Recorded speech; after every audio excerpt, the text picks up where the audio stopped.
Welcome back. Andhra Pradesh 10th class public exam 2025 results ఎప్పుడు వస్తాయి అనే దాని మీద మీకు ఒక ఇంపార్టెంట్ ఇన్ఫర్మేషన్ ఈ వీడియోలో అందిస్తాను.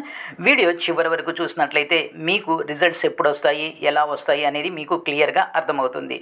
ఇక నిన్న జరిగినటువంటి సోషల్ స్టడీస్ లేక సోషల్ సైన్స్ ఎగ్జామ్తో మనకు 10th క్లాస్ పబ్లిక్ అనేవి కంప్లీట్ అయ్యాయి. ఈసారి రాష్ట్ర వ్యాప్తంగా 6,24,000 మంది విద్యార్థులు ఈ 10th క్లాస్ పబ్లిక్ ఎగ్జామ్ రాశారు. ఎనీహౌ ఎంతమంది రాసినా మనకు ఈ ఏప్రిల్ 3 నుంచి ఏప్రిల్ 9 వరకు పేపర్ ఎవాల్యూషన్ లేక పేపర్ కరెక్షన్ అనేది జరగబోతుంది.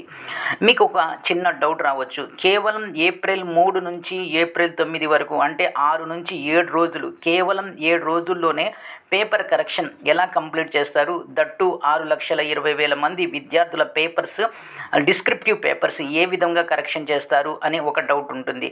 దానికి సమాధానం ఏంటంటే, సో ఈ సెంటర్స్ పేపర్ కరెక్షన్ చేసేటటువంటి సెంటర్స్ జిల్లా హెడ్ క్వార్టర్స్, డిస్ట్రిక్ట్ హెడ్ క్వార్టర్స్లో ప్రతి డిస్ట్రిక్ట్ హెడ్ క్వార్టర్ అలాగే ప్రతి మండల్ హెడ్ క్వార్టర్స్లో కూడా ఏర్పాటు చేయడం జరుగుతుంది.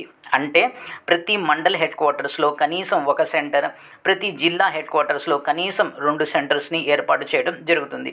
ఈ విధంగా నెంబర్ ఆఫ్ సెంటర్స్ అనేవి ఎక్కువగా ఉండటం వలన సో ఈజీగా స్పీడ్గా పేపర్ కరెక్షన్ అవుతుంది. పేపర్ కరెక్షన్ అయితే 7 రోజులు మాత్రమే జరుగుతుంది.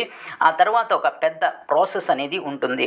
సో అంటే కరెక్షన్ చేసినటువంటి పేపర్స్ని రీవాల్యుయేట్ చేయడం, రీచెక్ చేయడం, రీకౌంటింగ్ చేయడం ఈ అంతా ఉంటుంది. అది ఒక మనకి 4 నుంచి 5 రోజులు టైం పడుతుంది. ఆ తర్వాత దీన్ని ఆటోమేషన్ చేయాల్సి ఉంటుంది. ఈ ఆటోమేషన్కే ఎక్కువ టైం అనేది పడుతుంది.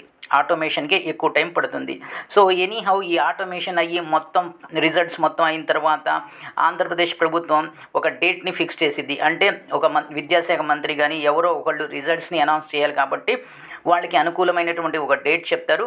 ఆ డేట్న పేపర్ రిజల్ట్స్ అనేవి రిలీజ్ చేయడం జరుగుతుంది. మోస్ట్ ప్రాబబ్లీ మనకు మే 10th ఆర్ 12th ఈ 2 డేట్స్ మధ్య ఈ రిజల్ట్స్ అనేవి రావడం జరుగుతుంది.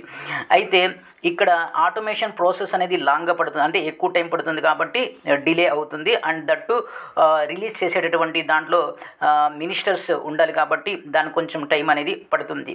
రెండోది పేపర్ కరెక్షన్ ఎలా చేస్తారు అనేది నేను ఫర్దర్ వీడియోలో తెలియజేశాను, అది కూడా చూడండి. సో కాబట్టి ఏది ఏమైనప్పటికీ కూడా ఈసారి పాస్ పర్సంటేజ్ బాగా ఉండబోతుంది. ఇది వీడియో. ఈ వీడియోని లైక్ చేయండి, షేర్ చేయండి, సబ్స్క్రైబ్ చేసుకొని ప్రక్కనే ఉన్న బెల్ ఐకాన్ని ప్రెస్ చేస్తాం మర్చిపోవద్దు. Thank you.